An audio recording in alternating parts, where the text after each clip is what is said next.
Saludo ya en la línea telefónica a Luis Velázquez, él es director del portal Capital CDMX, también de la revista que habla sobre la situación política de la Ciudad de México y un enterado de cómo va la política también aquí en la capital del país. ¿Cómo estás, Luis? Buenos días. Muy buenos días, Martín. Bien, saludos a ti y al auditorio. Gracias por estar esta mañana, Luis. ¿Cómo estás viendo cómo se analiza la situación de la elección al Congreso de la Ciudad de México? Veía los datos de la encuesta del Financiero hace unos momentos y bajó la aprobación y la preferencia electoral de los diputados de Morena de 44 a 41%. Pareciera que estos últimos hechos de la situación y el accidente en el metro ya les dio algún ligero machucón. Así es, hay que recordar primero que en 2018, que tuvieron una excelente votación, lograron 31 de los 33 distritos, que eso equivalía prácticamente al 94% de la elección. Y ellos iniciaron este proceso electoral con una estimación de poder ganar 28 distritos. Y con base en lo que ya se maneja en esta encuesta de El Financiero, ya se ve que hay más de 9 distritos que podrían estar en riesgo, lo cual los regresaría a perder 9 curules, lo cual ya complicaría tener su mayoría absoluta, que hasta el momento mantienen con 34 diputados. Y parece ser que sí, es evidente que más o menos por los tiempos, quizá El Financiero se alcanzó a medir ya el impacto de la línea 12 del metro, pero creo que más adelante es donde se va a poder reflejar un poco más la caída en la preferencia de Morena, porque sin duda fue un hecho que cimbró no solo a la capital del país, sino a todo México. Claro, claro. Decías que en el inicio de esta gestión de los diputados de Morena ganaron casi el 94% de las preferencias electorales en la ciudad, pero ahora ya gobernaron, ¿no? Ya los ciudadanos saben de qué son capaces, qué calidad de gobierno tienen y de qué carecen y cuáles son sus virtudes. Quizá también ya es el efecto de que los ciudadanos ya reflexionan su voto y ya evalúan resultados, ¿no? Sí, por supuesto, ya hay un voto de castigo, un desgaste en el poder.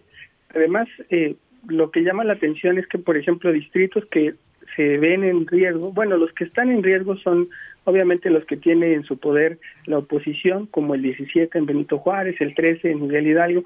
Miguel Hidalgo está gobernado por Morena, pero son de los que perdieron en 2018. Y obviamente también el distrito 23 de Coajimalpa, que es priista, ese se mantiene igual. Pero vemos que, por ejemplo, distritos que ganaron, como el 26, el 30 de Coyoacán, están en riesgo.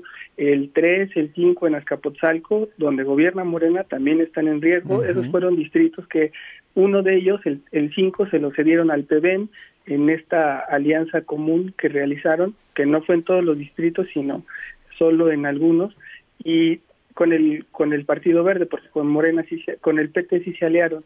Y el otro que vemos es Álvaro Obregón, donde tuvieron una muy mala evaluación de gobierno, que es una de las alcaldías que se ve que podrían perder, y Tlalpan también. Entonces, si vemos esos escenarios, sí hay un voto de castigo, por lo menos en Álvaro Obregón, en Azcapotzalco, donde no se pensaba que Morena pudiera ir mal en las encuestas. Claro, y lo hemos visto en las últimas encuestas que han reportado por alcaldía, ¿no? Vemos, por ejemplo, como bien lo señalas, un cambio pues abrumador allá en Álvaro Obregón. Hasta ayer, de acuerdo con la del Universal, 37% contra 28% del abanderado de Morena, en una alcaldía que tradicionalmente ha sido de Morena, ¿no? Y del PRD en su momento. Veo también el caso de Miguel Hidalgo, donde señalabas que ahí gobierna Morena, pero también vaya vuelta que han dado las encuestas, prácticamente empatado el PAN, bueno, en este caso Mauricio Tabe con Víctor Hugo Romo. Es decir, Azcapotzalco también lo señalabas, ha habido cambios en las preferencias electorales que se van marcando en las alcaldías que va a repercutir obviamente en el Congreso, ¿no? Sí, por supuesto, y veíamos esos escenarios donde también o más bien lo que estamos viendo en la campaña es que los diputados están confiados a que los alcaldes les van a cargar en la campaña, en la votación, y andan en algunos casos dispersos. El caso de Azcapotzalco se explica porque están fragmentados prácticamente. El alcalde hace campaña por un lado, los diputados por otro, y en varias alcaldías se está viendo ese fenómeno, que los diputados están haciendo su trabajo tratando de salvarse ellos, y no se confían del alcalde y viceversa, y no se ve tampoco la unidad ahí del partido por el problema que hemos platicado de que no terminaron bien su proceso interno, y eso ha hecho también que haya divisiones, que haya una base también de Morena enojada con el reparto de candidaturas. En el particular caso de los diputados, también están muy molestos de que la mayoría se les permitió la reelección. En realidad solo cambiaron 4 o 5 diputados que fueron los que se fueron a disputar una alcaldía, pero los demás son diputados que están buscando la reelección, y también han sido diputados de muy bajo perfil que han hecho un trabajo muy deficiente en el Congreso y que han estado divididos. Es algo que también, y además se van a enfrentar a la reelección, que no es lo mismo llegar a pedir el voto por primera vez a ahorita con muy pocos resultados, que es los que han tenido en este Congreso. Claro. Ahora, en cuanto a la correlación de fuerzas políticas en la Ciudad de México, el Partido Acción Nacional sigue repuntando, sigue creciendo. De acuerdo con esta encuesta del Financiero, en abril 22% podría votar por candidatos del PAN al Congreso de la Ciudad. Para mayo creció a 23%, es decir, va ascendiendo y consolidándose como segunda fuerza política en la ciudad del PAN. Sí, de hecho, actualmente el PAN es la segunda fuerza en el Congreso porque tiene 11 diputados, pero de estos que se ven en riesgo, de estos 9, la mayoría los estaría ganando el PAN, solo uno de ellos sería para el PRI.